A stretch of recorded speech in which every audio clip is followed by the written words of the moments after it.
tozaka na monoko po toloba. Et puis la liberté d'expression est garantie par la Constitution. Soki tolobi te elingo loba nini topesi groupe moko ba individu Congo eza ya bino ba héritier biso ba héritier te l'état produisera te l'état ozaka na mbongo corrompre ba député na ba jeep 27 millions l'état ozaka l'état okolia mbongo ya Covid bapesi mbongo pona ko lutter contre Covid bo détourner yango ngai te mutu na lobi chef mutalo toza lelo na contexte que batie soi-disant état de siège na est mais pendant état de siège baké signé ba traité internationaux o et ça les maraté ce n'est pas kolobake Kabila salaka il faut basal ceux qui te bundaki ensemble na IDPS c'était pour que to luka changement et solo mboka et kokomba kaka na masolo parce que bana mboka sengeni ba solo là mais c'est ma solo c'est autour de réforme il y a Seni yo mutolobi eleki mais attendons voir parce que article 72 et émission pose à la candidat président il faut des nationalités congolaises article 10 élection Congolais, c'est ça, à l'objet des nationalités congolaises. Article 10 et émission est congolais. Parce qu'on peut être congolais d'origine, on peut être congolais par acquisition. Bisous vous êtes en opposition, t'es maman. Bisous vous êtes en résistance. Ah, toi en opposition, t'es. Bisous tu résister parce que basu pouvoir à peuple dans ma casse. On ne peut pas décider du sort du souverain primaire en ignorant 62% de voix. Yango na yebisabino, la ta voile, décorer voiture, l'ambissa biloko, louer ça la fête, ça la invitation, batu ba autonome dans la salle, mais avant salle fête bande, il faut baser sûr si vous êtes réellement marié. Pasteur avant la tissa bague, attend la commune, bako tuna, bako afficher na valve, nanya za contre libala o. Tant que na ne salamité kobeta tangwate. Massacre à 6 jours na Kisangani, ba réparer yango. Lelo bozo kotisa Rwanda bo pese mpifo héritage communautaire ezaka na ba règle okoko gérer héritage communautaire teneti eza ya yo privé te avant te ka lupanga famille faut bana nyoso ba tia mokoloto lupanga famille ezaka mutu moko te.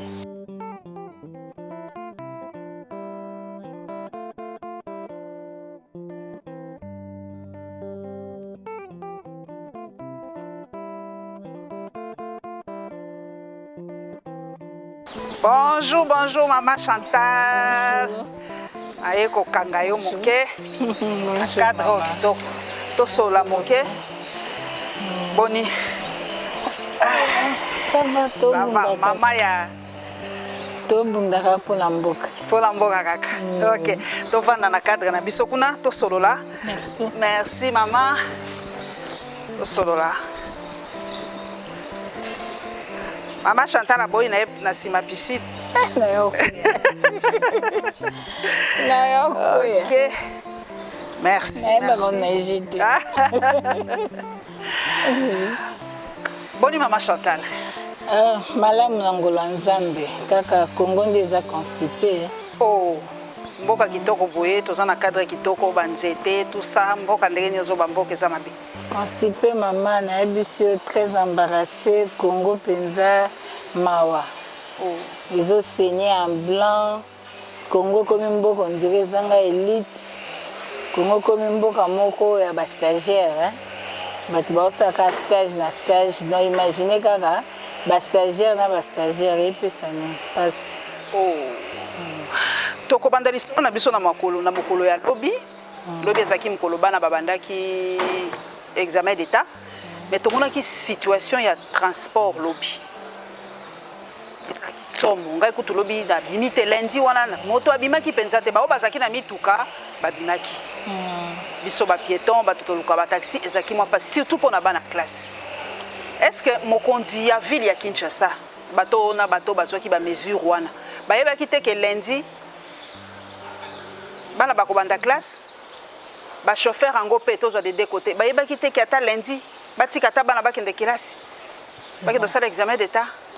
Un droit n'est droit que quand il est réclamé ba chauffeur baza dans le droit à réclamer hein ko revendiquer ba intérêt na bango ba droit na bango et surtout que biso nyoso tozo tambola na nzela tozo mona ndenge nini police ya circulation routière et comment police ya arrestation routière ozomona yo moko ndenge nini baza tracassé eza penza likambo tokoki kobomba te tracasserie eleki ozala privé ozala chauffeur ya taxi en commun en tout cas tracasserie eza makasi mais tokokamwa te c'est pas la première fois oyebi mikolo elekaki tolamukaki ntongo mosusu boye mpe population asilikaki mpona nini bazwaki bameko na bango mpona covid concernant makambo ya mituka basilikaki peuple azosouffrir lobi oyo biso tovivaki na mboka Kinshasa ezotalisa nango kaka ke toza na régime ya bastagiaire toza na bato baza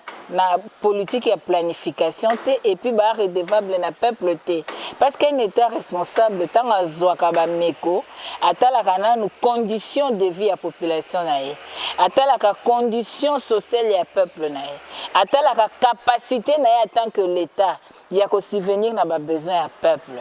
Comment expliquer yo ozana ba moyen te ya ko assurer transport en commun na ville ya Kinshasa ndenge za ki tozwa ka ya Kinshasa. Ozana capacité wana te. Mais ozoza mesure ozo ignorer que non seulement ozana capacité wana te, lelo comme nango secteur informel ba privé nde ba comment osala ba loi na biloko na bango au lieu okenya la procédure ya ko négocier kana bango yo lingi s'imposer en tant que l'état mais ozali kolinga kosala ba devoir na yo te en tant que l'état et ozoyeba très bien que décision nyonso ozozwa ezokendeka konyokola davantage population na yo. Est-ce que l'état ndengwana azo mériter penza babenga ye l'état azo mériter yango te. Donc tozomona que yo moko otie date ya dissertation bana na biso faut ba ki ça examen l'éducation étant le poumon de développement yo moko peka sikoyo otie sous ba mesure mususu pour permettre bana wana te ba koma na lia dissertation ozomona l'état moloki l'état mobomi ya peuple. Mais j'espère que l'objet besoin qui moi ba comprendre que quand même moi ba retard ya bana po bana mingi l'objet ça qui ba ma mingi bana mingi ba koma ki na retard j'espère que ba bengana ki bango te to ba tikela ki bango mo attendre sur molai ba ça l'examen. Non seulement parce que mon problème au comme en retard. Mais au-delà du retard, aucun de ça l'exercice mental. Au ça l'exercice au réfléchir. C'est la dissertation. Et c'est au réfléchir, et c'est au comment, et c'est au salagnon soana. Pourtant, psychologie nous a déjà atteinte. Na ba violence, na traumatisme, la nyo soana. Résultat ni européen. Est-ce qu'il suffit seulement de recommander la dissertation, c'est la dissertation, ou bien il faut donner le meilleur de soi-même? Est-ce que l'objet pensa bana biso na ba condition wana ba sala ki penza examen ndenge longo bani? Ba sala ki angote. C'est-à-dire koto yo o sala populisme, vive la gratuité, ozo kokapete, mais koto yo moko osimbi marteau ozo bom éducation. Boyebi sanga etokomi wapi? Ezali vraiment pas si pour que mona ki biso moko na bibili lobi ndenge situation les kaki mais maman Chantal nazonga nana yo moko balobi maman Chantal yo monopeloki kaka critique banda tongo tipo ko yango na ko préparer ba beta kiyo betela biso no solo kaka kiso ki ba beta kiyo maman tozaka na monoko poto loba et puis la liberté d'expression est garantie par la constitution soki tolobi te elingo loba nini topesi groupe moko ba individu Congo eza ya bino ba héritier biso ba héritier te. Or papa na biso indépendance Lumumba abundaki na papa Kasavubu po lelo biso to si tozu république ya Congo to mener combat de façon que kimia ya prospérité ya grandeur ya mais tango ko mona ke moko po to na mboka bana na bana alors tango moni mona moko alinga te ka buka lupango esengeli beta oloba esengeli beta mololo. Pour même la loi mboka, est-ce que héritier moko teka lupango? Et c'est ngebe héritier so bacha mokoloto. Mais tango yo lingo teka lupango yo moko lobi ngande mokolo lupango. Mais ba héritier mususu c'est ngeba lobati. Donc toza kaka na maloba wana tokoloba. Tozoloba pona nini mama na ngai. Tozoloba parce que bato peuple aponaki. peuple apesaki mandat bakende kolobela ye bato wana baali banda bato wana basali mosala te bato bamitie bango moko na boyokani na bango molili bamitie na pouvoir bato ya lolenge wana sikoyo bazolinga baimposer dictature na mboka po base maintenir au pouvoir. Mais si tu es de la race des élus okofanda nyete esengeli oloba parce que nous n'avons que le Congo. Nous n'avons que le Congo. Mama olobi ke bato batiaki kuna bazali banda. Alors Martin Fayulu bazali banda, Mozito bazali banda, bato baponaki o balobi bakoki kozala na kati ya Assemblée nationale au fond na bango ko porter lisusu. Tala muto lokwa mafa soka za na Assemblée nationale. Tala muto lokwa Mozito soka telemi na estrade wana soko babenga ngoni na yebete suna lopoto. A telemi wana abandi koloba. Et que ça la m'a pas balobi botikeli Assemblée permettait l'expression de baloba na lopoto. Ba meni frete de bali kuna. Bino bato minene bolingi na bino ko siéger te. Siko fote bana. Oyebi lisumu moko eza ya Congo ezali balongoli congolais vers l'essentiel bamemi vers divertissement. Bazolongola congolais na racine principale, baza komema ye na ba racine secondaire. Bazolongola congolais vers donc na makambo oyo ezosala bomoto na ye esala bozali na ye bazokomisa ye zoba sans le savoir bazokotisa anesthésie babungise mayele nde likambo pasi ndeko na ngai bango moko batoyo bangwanzami na bokonzi ya peuple balobi ete majorité wana eza artificielle bango moko balobi ete badepute wana baza badepute nommé obanzi penza ete le président légitimement élu esengelaki ekota na parlement wana po légitimer bango obanzi penza ete na ntango tokokoma na barègle ya nombre ya majorité ya minorité majorité fabriquée bien sûr omoni te ke ekozala lolenge ya kohumilier les choix du peuple akokende kosala nini na parlement wana parce que parlement wana euti na peuple te parlement wana euti nde na deal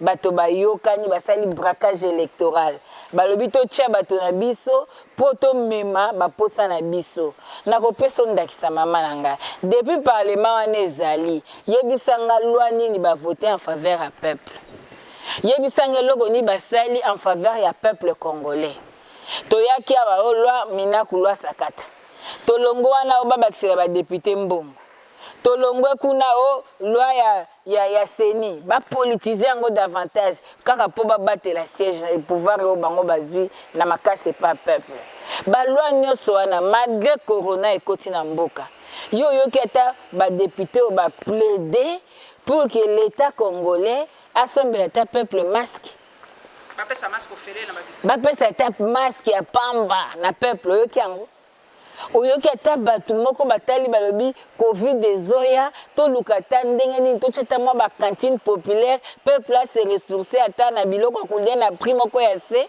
kasi balobaki na bino fek na ministère ya économie ezobela nazokoma ndeko balobi bakarton ekiti biloko ekiti fek elingi te fek ezobundisa gouvernement omoni totika makambo ya lokuta quelque chose qui est assis sur le faux, qui est assise sur le faux. Et ça, la reproduction de chaos. Le président Elia Lobaki Nabiso, dans le discours le 15 avril à Lobby, le mensonge est une dette contractée à la vérité. Le côté foutarate. Ndeko nangai, biloko kokita, Congolais, nyonso sa bosenga mboke za malamu. Na mikili mususu biloko akolia ezaka susu luxité.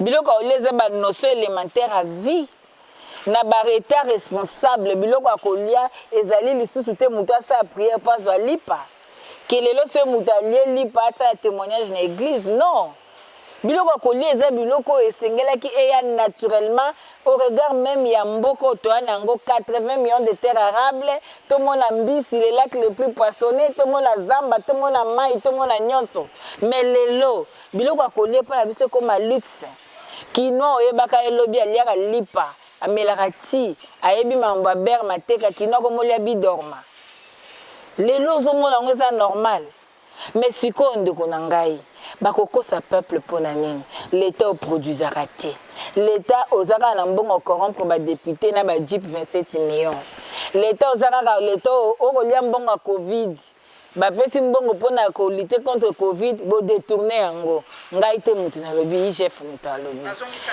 mama na compte nini esali nini na compte nini epuis esali nini balakisa biso eza mbongo ya peuple congolais l'état oyo azali kaka soki olingi oyeba mbongo ya l'état ezala kaka lere bayibi nde oyoki montant mais l'état ezalaka na mbongo te l'état wana akokomande ata biloko te aya kocréer marché concurrentiel mpo peuple nazwa biloko na moins cher mais l'état wana azalaka kaka fandi azoraisonne alobi ndenge nini nakodrible peuple ndenge nini nakodrible peuple mpo nabatelaka souveraineté oyo nazwaki na ndenge ya mayuya bien sûr donc yo yebisanga okoimpose baopérateur économique ndenge nini parce que prix de vente eza fonction ya coût d'achat. Mais ministre ya lobaki mama Chantal alobi akendaki ti na place basombaka biloko yango bato bazali nde ko exagérer mama alobi carte kozala nango na pesi prix kaka ekozala $5 bino boya abotie 50 carte kozala $2 bino boya abotie 80 motema mabe na bango deleki. Bon soki bana ba mosala lwa na ndako elingolo ba papa zana post critique des prix et outaka ministère économique ye mutu asalaka suivi nango te sikoyo soki bana bakomosala lwa bango moko elingi oloba papa azalaka te elingi oloba na ndako wana papa aza défaillant aza déficitaire elingi oloba na ndako wana papa aza irresponsable mpo bana bakoma na niveau kosala lwa basala lwa nde balingi bato bakoma na niveau kotia prix ndenge balingi l'état existaka te.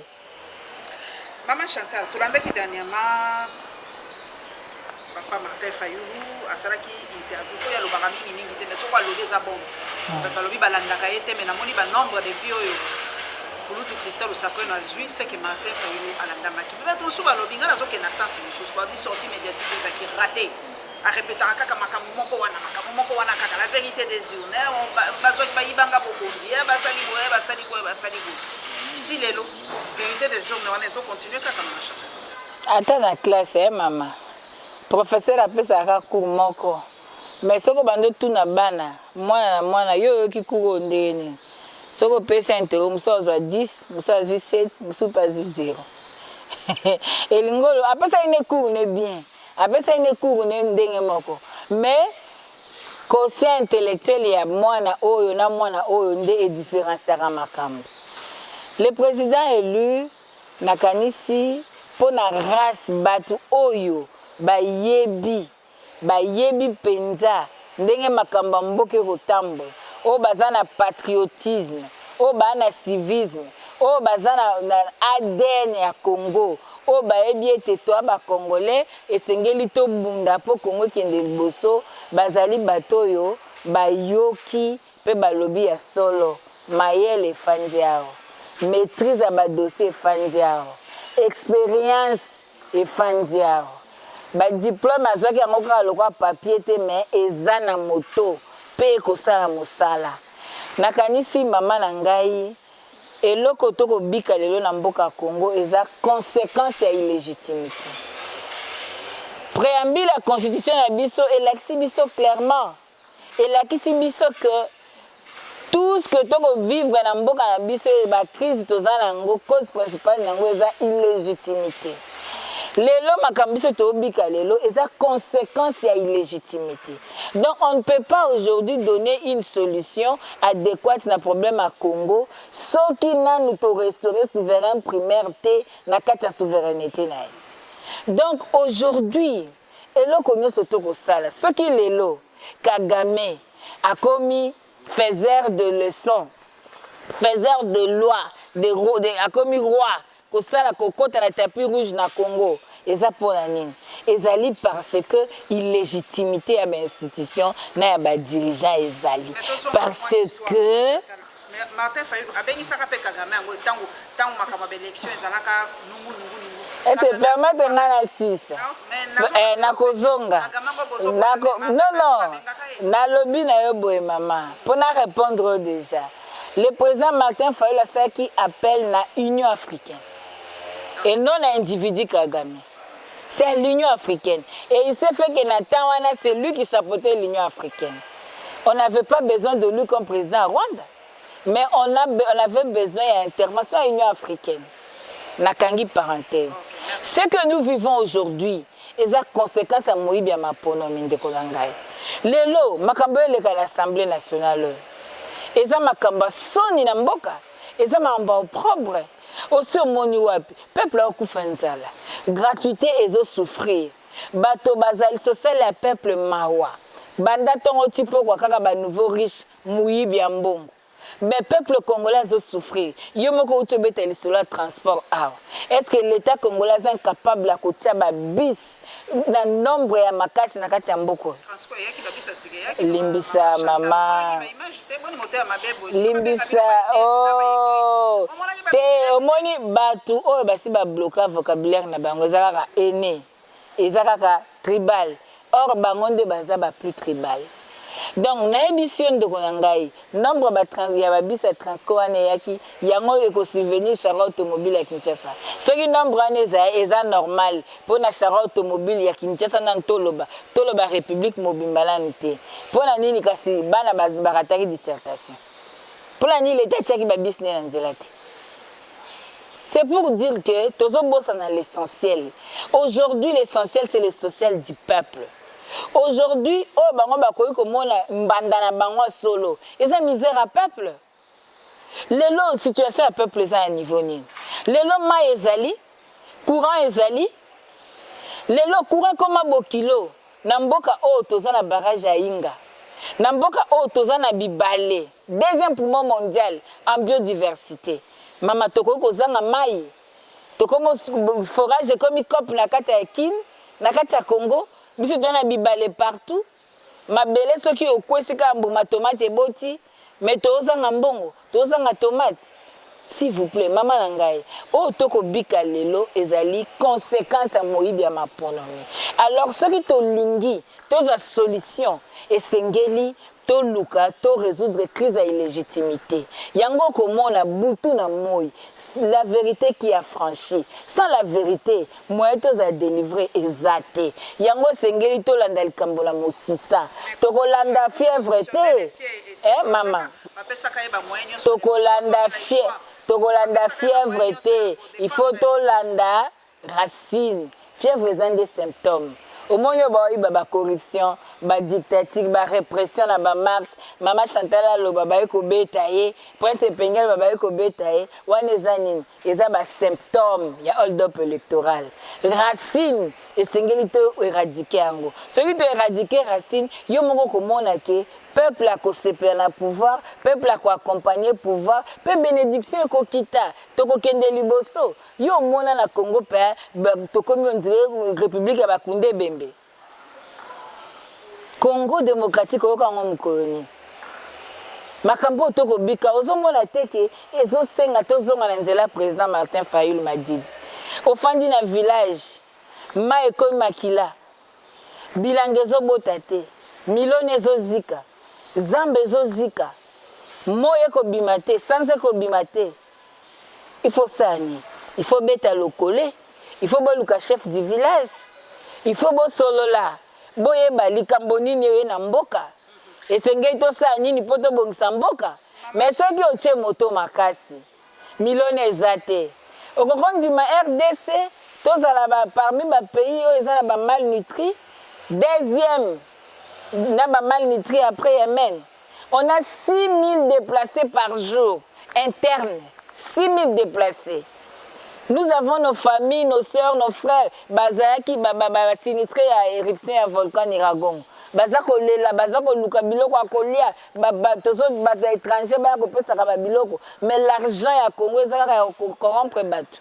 Et vous pensez qu'on va laisser de parler de l'illégitimité? Non. Yango Tolobi, c'est impérieux, to luka, to dépolitiser Seni, pour que to résoudre une fois pour toutes crise ou ana illégitimité. Mais Seigneur, on va colober la paix à la mingité pour l'Assemblée nationale, pour vous dire déjà que mon condition pour qui loi par rapport à Seni wana.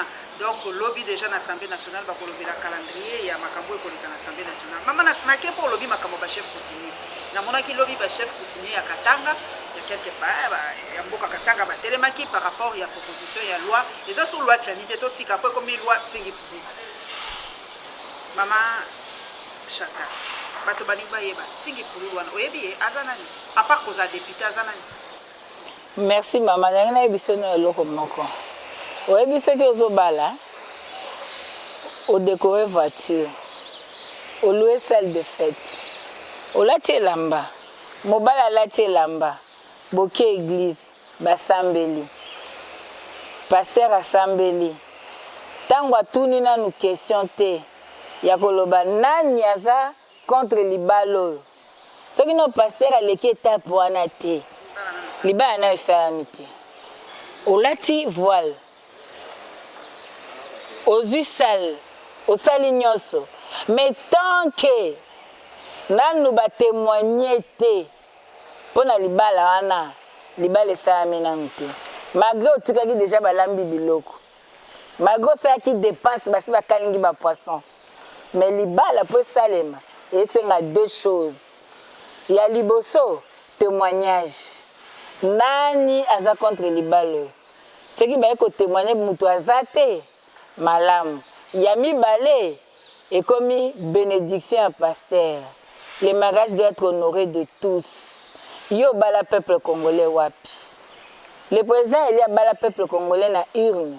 Basala alliance. C'est normal azongelaka yango. Mais ata bokimi mbang, ata bokei, ata bosali ba décor, bosali nyonso, la dernière décision appartient au peuple. Yango na lingi na lobi. Otuni ngai motuna, olobi na ngai esko oyebi ntingi pololo.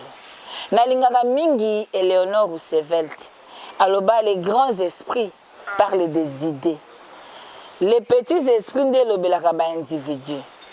Moi je ne peux pas nabanda kolobela ba individu. Mais je retiens quand même. Ce sont les individus qui portent ces idées-là. Parce que je retiens quand même que tozana pasi na mboka ya komona que batoyo esengelaki basala fierté na dignité ya mboka baza kofanda na bisika na bango te. Mais batoyo ba parvenu nde bazoya baolingo mema. Mais le col les a na bango te ya défaut de qualité ezo mema opprobre na mboka. Na ebisio ndeko na ngai. Aujourd'hui, parler de la congolité, c'est une diversion. Et ça congolité te maman, yemoko mukolo nango oya komaki yango bibo biso nde media na bino bat bolingaka yete bozo bebi salobi alobi na congolité te. Ezali verrouillage ya poste présidentiel. Abibo tika kokosa peuple. Maman, ngai naza kolanda ba déclaration populiste te. Nazo lando na landi na voix des ondes. Na ba soi-disant porteur ya loi wana. La loi sur la congolité, aujourd'hui, c'est une diversion. Yebisangai. Ces gens, ils ont une stratégie. Yango na sa peuple fasse attention. Bon mon nango ka neti ba blague. Bon mais mon neti na polémique ya wenge musique. Des pères et des mères, beaucoup moseka. Bozoloba même mboka etekama. Mboka ekende. Oyebi derrière cette loi, soi-disant cette proposition. Proposition elle est anti-constitution. C'est anticonstitutionnel. Parce que l'article 10, c'est l'exhibition déjà, qui est congolais. Article 72, c'est l'exhibition déjà, qu'est-ce qu'il faut pour être candidat président de la République. Mais au Bango c'est contre la Constitution.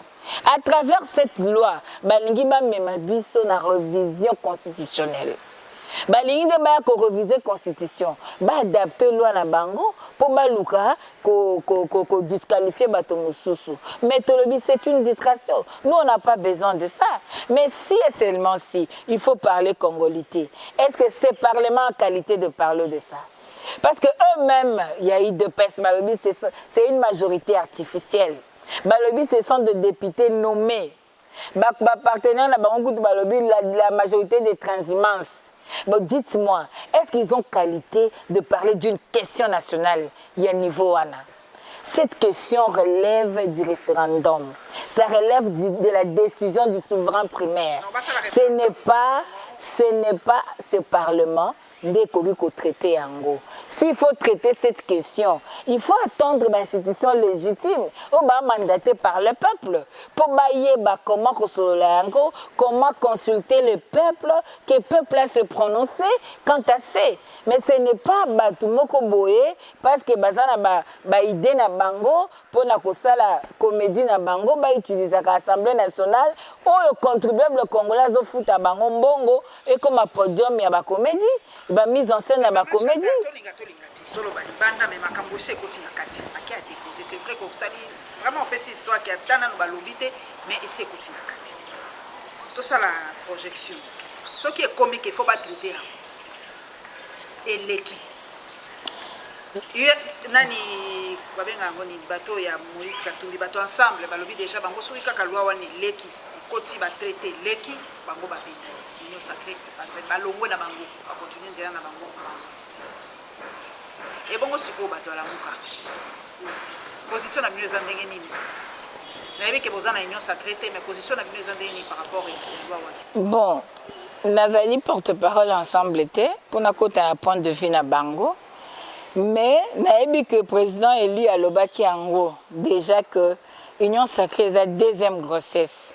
Il y a couple FCC cash. Baboti de ma passa Union sacrée na FCC. Pour bango bien talaka ande basali biwa seni babi majorité bango bazo 6 nani et bango 4 FCC 2 moko société civile. La kangi parenthèse. Mais pour na koyebisa yo que le peuple gagne toujours. Paix à son âme Rossi Mukendi. Ata ba koti na parlement. Ata bango basali manœuvre bazo sale. C'est la fin qui justifie le moyen. Aujourd'hui, on ne peut pas décider sur le sort du peuple congolais tout en laissant de côté 62% de voix. Aujourd'hui, on ne peut pas. Et quel que soit nyoso bako sale, batia maquillage, balata robe à mariage, basala nyoso, mais liboso balata alliance. Il faut bakoluka 62% de voix. On ne peut pas aujourd'hui. Bango soki balobi basa la diversion na bango. Mais ba saka na mbongo l'État. Ba futa bango ba session na ba fungoli. C'est l'argent du contribuable congolais. Bango soki ba tchetembe, ba kokutana na peuple. Ba kokutana na peuple congolais. Lelo peuple a luka batalela e makam oyebi ki article 48 de la constitution et pesa congolais droit ya kozwa mai. Eau potable. Mais lelo, est-ce que nous avons l'eau potable? Pourquoi le peuple a souffert? Il n'y a pas de route de dessert agricole. Lelo, balabala, oh même biloko zo pola na ba Congo central et pola na Grand Bandundu et zo pola na Équateur. Il n'y a pas de route de dessert agricole. Lelo ndenge tozali mama langa. Ebi ke Togo exporta kaka orange. Exportaka orange. Mais biso tozo biloko zo kufa po nzele zate. Na Kinshasa na no capitale nzele zate. Covid est hôpital zate, hôpital à malonga ya qualité zate. Accès à soins de santé za problème. Moussala kutu mawa, tout le Congolais soit disant bakena misala, plus de 80% baza sous-traitant, baza ba journalier. Il n'y a pas de contrat de travail en bonne et due forme. Qui font ba député wana pona ba peuple o ba voter ki bango, ceux qui ba voter ka bango. Que font ces députés là? Mais lelo, au mona batu ba bimisi ba muscle, ba bimisi ba biceps pour ba payer $5,000, $10,000 qui doit défendre le Kambu Songolo, une anti-valeur, yango to lobby. Le peuple n'est plus dupe. Yo moko moni ba illustration. Moko le peuple a la mukaka, mutoye barati. Maman Chantal objectivement, ça maman mayi. Et là, on a reproché Penzana, l'ensemble, la Mouka, la FCC, la Cache, objectivement. Et là, on a reproché la proposition. Avant la personne réponse, tout se situe dans le contexte. Tout ça, dans le contexte que l'institution est illégitime. N'a pas animateur.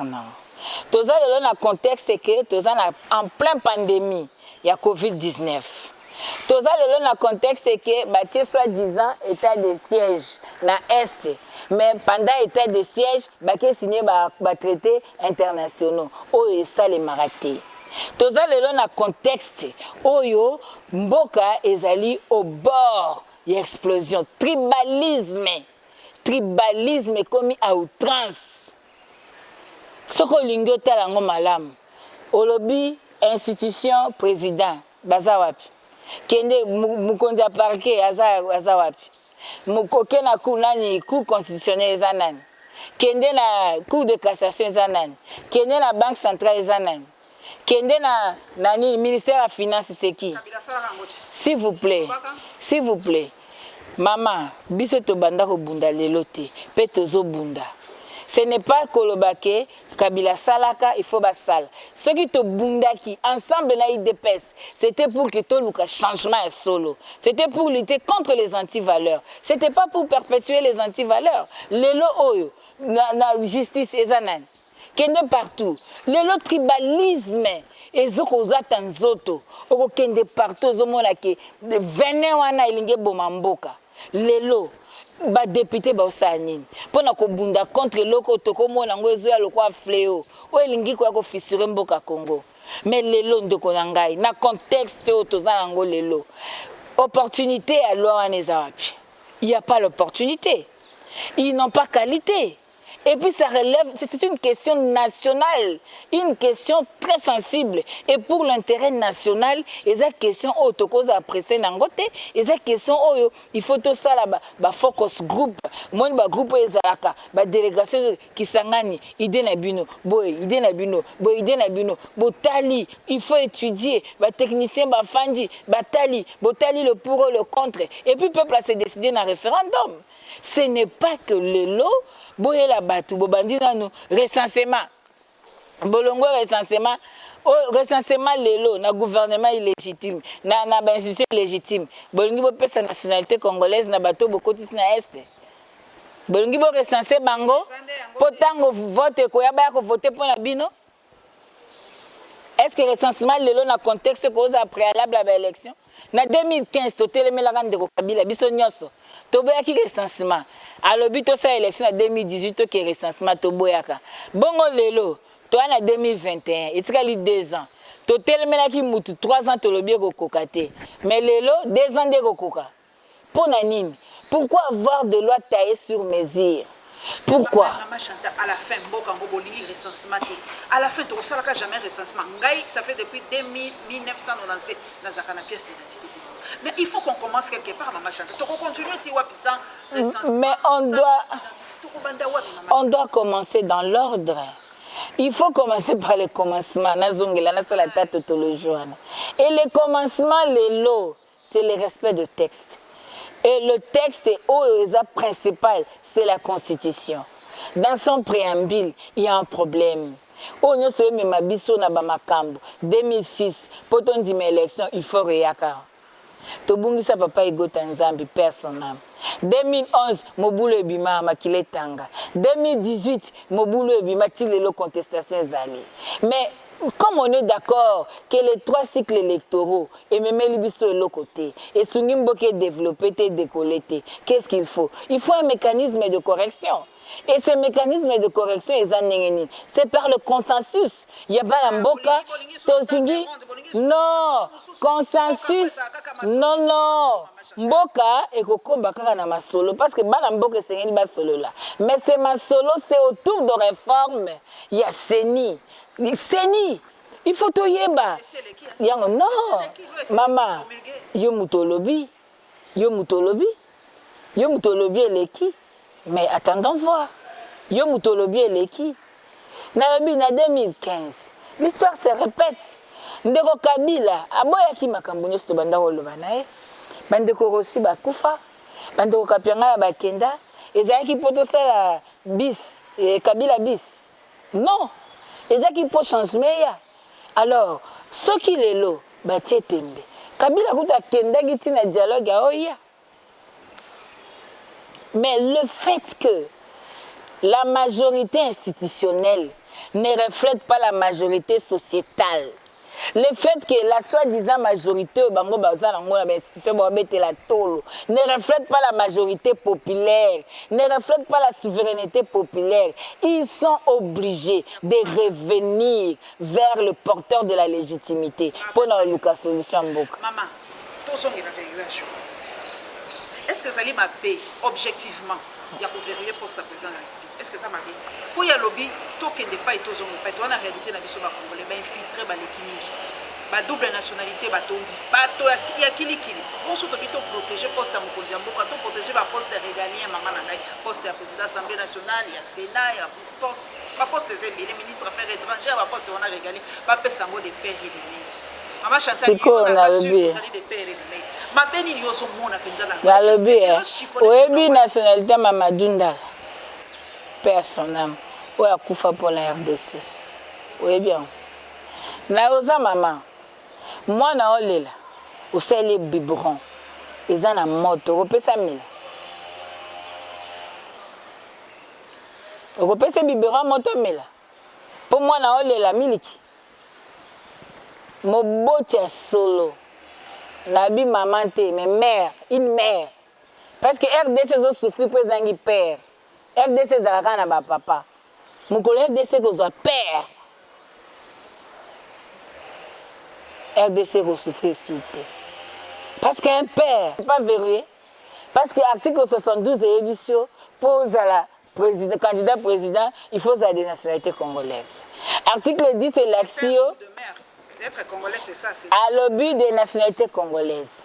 Article 10 et Ébissio est congolais. Parce qu'on peut être congolais d'origine, on peut être congolais par acquisition, on peut être congolais. Les lots sont au boti moana les États-Unis, américains. Donc c'est un débat où ils ont. Parce que quand tu dis des pères et des mères congolais, mais être congolais, on peut être congolais d'origine. Être congolais d'origine, au cause de congolais par acquisition, par filiation, au cause de congolais. Donc c'est une question très fondamentale.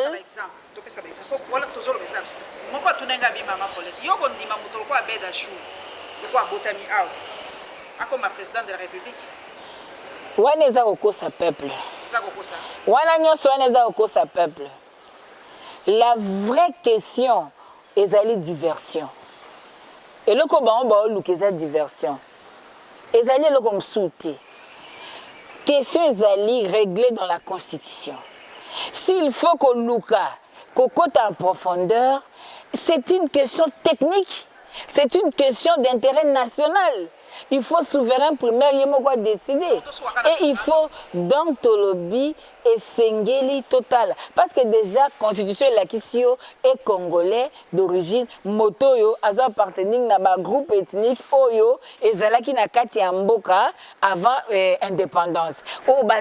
Donc, article 10, c'est Lobaki, Baza congolais. Tous congolais par acquisition. Tous congolais. Mais article 72 et Lobi Nabiso, pour la République, il faut être de nationalité congolaise. C'est ça, c'est tout. Na niveau haut, na contexte nango, na ba infiltration. Yo kasi infiltration ça pour nos candidats président de la République. Infiltration ça ba député té. Infiltration na armée ezate, na armée na biso ba service de défense na sécurité. On n'est pas infiltré. Comment tu peux dire aujourd'hui olingo même biso na ba débat on a zolo ba distraction. Okolo ba lelo Mamadou Ndala aza congolais té, paix à son âme, mais oyebisa biso ke banyamulenge ba congolais. C'est contradictoire, s'il vous plaît. C'est une question qui relève na peuple yemoko sa décision. Toko ke na ngombangu te, eza opportun te, toi na besoin nango te. Toza déjà na danger à la tribalisme comme kobebi samboka, ba luka suko fissuré biso davantage te. Maman, lelo balobi bokomi na point de vue moko FCC na bino batala muka bokomi ndenge moko. Est-ce que dans le futur proche la muka FCC ko sa coalition ou bien nyonso bokomi na opposition? Biso toza na opposition te maman. Biso toza na résistance. Ah, nuance ya monene. Ah, toi na opposition te. Biso toko résister parce que bazu pouvoir à peuple na makas. Nous résistons. Il y a l'opposition quand les élections se sont bien déroulées il y a un gagnant et la minorité a perdante. Et cette appartenance, il y a opposition ou il y a majorité, dans le niveau Assemblée nationale, ça s'est fait au début de la législature. Et ça, dans la législature, il y a dit par transhumance na $15,000 au changer le bin à longue majorité comme opposition. C'est une opposition fabriquée, nous on n'est pas là. Mais ce que nous vous disons, est que l'élo, biso, tozali na ba question anate ya koluka positionnement, koluka mbongo, koluka non, nous parlons État congolais, nous parlons peuple congolais. Tolobi lelo, il y a intérêt à combattre la mboka. Bateau bazana qualité. Il y a un défaut de qualité. Parce qu'eux-mêmes l'ont reconnu. Le président élu a lobby bien. Tant que ça l'interview na ndeko Christian, a lobby ango bien. Ba poser la question ana. Nazongela ka ye. A lobby nini?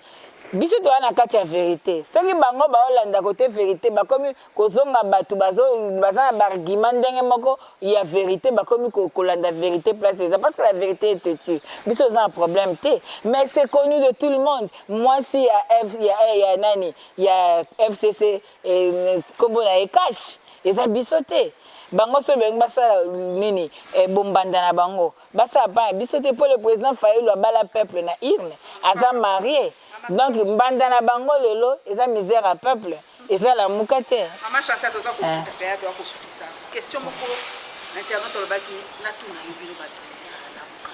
on a intérêt suprême, on a bolingo, il y a peuple, Martin Fayulu Azanango, on a peuple. Ce qu'il est loup, Félix Antoine Tshisekedi a bengi le sounenga benga kaye jour d'investiture na binde konangai. Yaka tos vande longo. To sala pour l'intérêt en boka. Ennemi na biso ezalaka Kabila akei. To bossa na le passé, to vendre ensemble to kene. Est-ce que Martin Fayulu a kondima to akotika la kaka na vérité des yeux? Bon, merci. OK, nazo répondre maman. Wana oza ko pesa na hypothèse ko salema. Mais ngana oyebiso na fait. Na peso fait. Yo te yoga na oyebiso fait. C'est qu'au lieu de tambour dans le monde des idées, tout qui n'a pas fait. Le président élu Martin Fayulu a lobby que na longa qui m'a poné, na victoire à peuple, babotoli imperium, na boy Congo kufa, na pesi proposition sortie de crise. Tout solo, tout ça consensus autour de réformes pour tout bon ça lobby à Congo. Na où est la pouvoir na binoté parce que peuple a pesa un pouvoir. Parce que le peuple m'identifie, le président élu, je suis le président élu. Non, où est le pouvoir na binoté, mais tout bongisa pour de générations futures. Pour la belle élection qui toko ya lobby, plan de sortie des crises en gros. Ake musika, à l'habitant msuba koloba, oloba kikaka, au proposalité, après ces propositions, à l'objet de politisons la CENI, tous la société civile, 8 personnes, tous la confession religieuse, 8 personnes, tous les rapporteurs. Si rappel à la candidature, tout ça là que, tous à 17 personnes. Tout que nous avons 6 personnes politiques. Au regard, il y a ma cote, ma dernière personnalité, qui est dans l'élection. Il y a tous à plénière à 23 personnes, tous à une CENI dépolitisée, avec une gestion rotative, avec éclatement et un secrétariat national en 3, avec 8 commissions dirigées par confession religieuse dans la société civile. Na pesi bino yango. Mais bino bolobi que jamais. Tokosai langote, passage na force, décor à fraude, biso to kende kaka au satire ya fraude électorale, to kende to sa forcing, boye bisanga, ou le dans le monde des idées. Il y a un fait, to le bin a consensus, nous sommes là. Venez, tout ça consensus. Ndeko Bob Kabamba yakia, pona to luka consensus. Ba pekisi ba mosusu et pas ba mosusu bazasu ba ambassadeur te, na kanisi lobi bango pe ba okoma pe mamba congolité, po ba koma ko 5 ba chef d'état-major, ba koma ko 5 ba ministre, ba koma pe okene minembwe, po bazaka su ba ambassadeur te, ba koma bango soki ba congolais, soki ba nani to ebité, ba mosusu ba boy koya, ba bi ba koya te. Ça c'est un fait.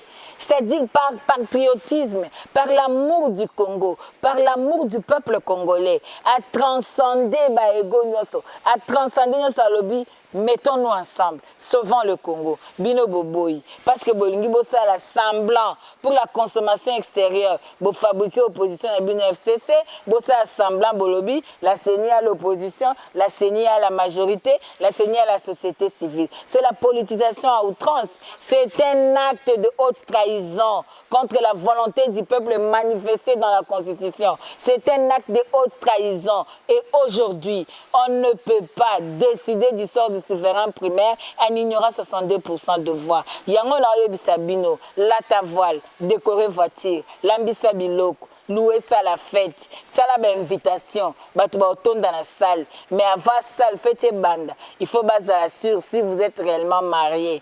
Pasteur avant la tissa bague, attend la commune, bako tuna, bako afficher na valve, nanyaza contre libala o. Tant que nan salamité. Kobeta tangwa te. 2023 ba maman Chantal ba Martin Fayulu ba onso ba candidat 2023 oui ko ba lobi atangonga moko te fo le 2023 élection. Na lobi na ebisio ndoko na ngai que tozo bunda pona Congo. Bitumba na biso eza nanu te pona élection. Parce que Abraham Lincoln a clair. Alobi les hommes politiques pensent aux élections futures. Mais les hommes d'État pensent aux générations futures. Nous devons nous poser des questions. Qu'est-ce que nous allons léguer à nos enfants? Ceux qui ne vivent pas biso to mona nde classe ezo beba. Ceux qui ne vivent pas biso to mona nde Congo ezanga nzela. Ceux qui ne vivent pas biso to mona ndenge esika ya boanya, esika ya circonspection, ya sagesse, eza la Sénat, eza l'Assemblée nationale, et comme une chambre où est la soni na mboka. Qu'est-ce que nous allons léguer aux générations futures? Les lotos, la papa mosengo. Mais quand le papa mosengo est bien, eza kotosa posa na ya zaki na ngopo na Congo. Maman Paulette, j'étais encore étudiante à Kisangani. La première fois na marcha, c'était pour la conférence nationale. Nous voulons que l'archevêque de Kisangani, Papa Mosengo, Tata Cardinal, aujourd'hui Père Sonam, à président de la conférence nationale. Nous avons exaucé prière na biso.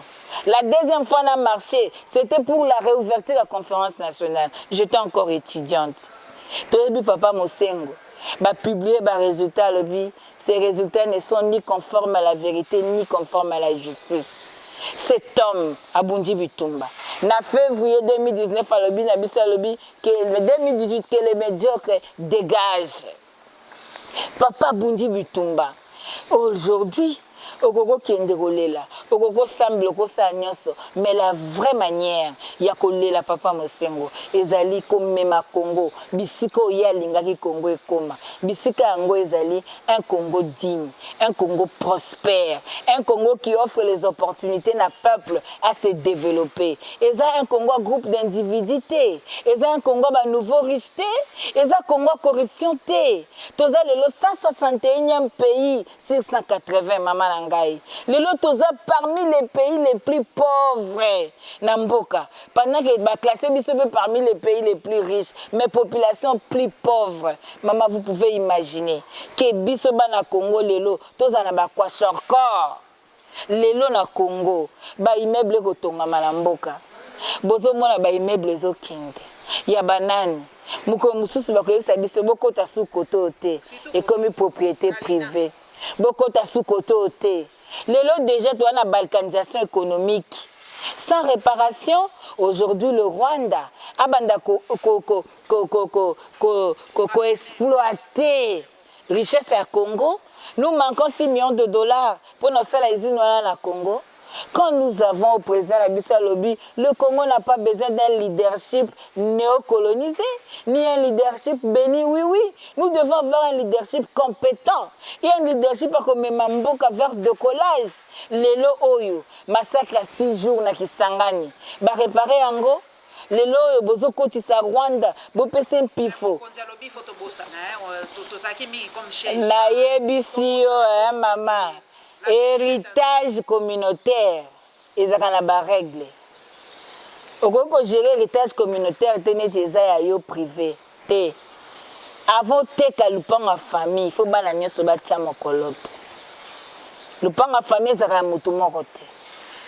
Merci Maman Chantal en tout cas ngonga na biso esili merci na sepeli minabi ko zala mbala sukate to le kalisusu en tout cas na profiter na pesa ba condoléances vraiment pour na liwa ya papa Mosengo biso nyoso découvrir ka ye penza na conférence nationale souveraine na découvrir ka ye et voilà que na zala étudiante OK en tout cas muto akalmaka jeu muto asala amena ka penza ba to découvrir ka bato mingi ya société civile et voilà na 92. Et Kobosa a été le président élu à Zalaki, président de la commission Ecofin et Industrie, la conférence nationale souveraine. Ah, ok.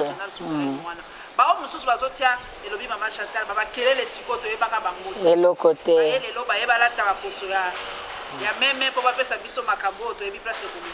Merci maman, merci. La Lyon Télévision officielle pour la chaîne partenaire. Merci Nabino pour continuer à soutenir Bisso. Et le Maman Chantal, en tout cas, Pessinga Imo Maye Alobi.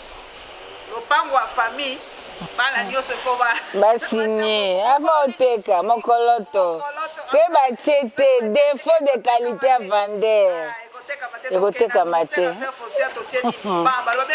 Opposition. Vraiment merci na yo Maman Chantal. Merci mingi pe to komona na mbala sima lokumu ezo mepa. Merci maman.